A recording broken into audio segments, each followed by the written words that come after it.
Okay, so in this example, we're dealing with a percent problem. So let's go ahead and read it, and then we'll talk about how to set it up. It says, if C is positive, what percent of 4C is 12? Now, this question is a little bit vague, but it's not that bad if you know how to set up your percent problems.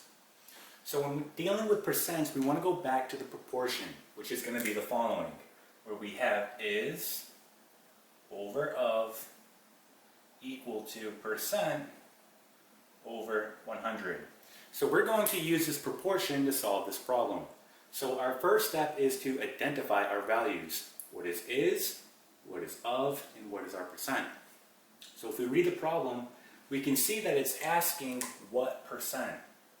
Meaning we don't know what that is. We're trying to solve for the percent.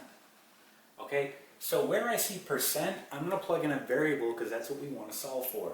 So I'm going to rewrite this. So we're going to put x here for a variable. And then 100, that's just a constant, so we'll go ahead and write that. Now we need to determine what our is and of is going to be. So rereading the problem, we can see here that it says of 4c. And then it says is 12. So of 4c, so our of is going to be 4c. So I'm going to write 4c here. Again, just using our template. And then is 12. So is going to be 12. Now all we have to do is solve for x, right? So let's go ahead and do this, and there's a couple of ways you could do it. Let's just go ahead and cross multiply. So we're going to get 4c times x, we're going to get 4cx equal to 100 times 12, 1200. Okay, now remember, we want to solve for x.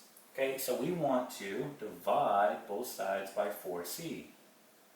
Okay, so that cancels. We're going to get x equals, so when we do 1200 divided by 4c, we get the following. We're going to get 300 all over c. Okay, because 4 goes into itself one time, right? There's really a 1 out in front. And 4 will go into 1200 300 times. Okay, so your final answer here is going to be 300 over c. And again, we found the percent, so we want to put percent.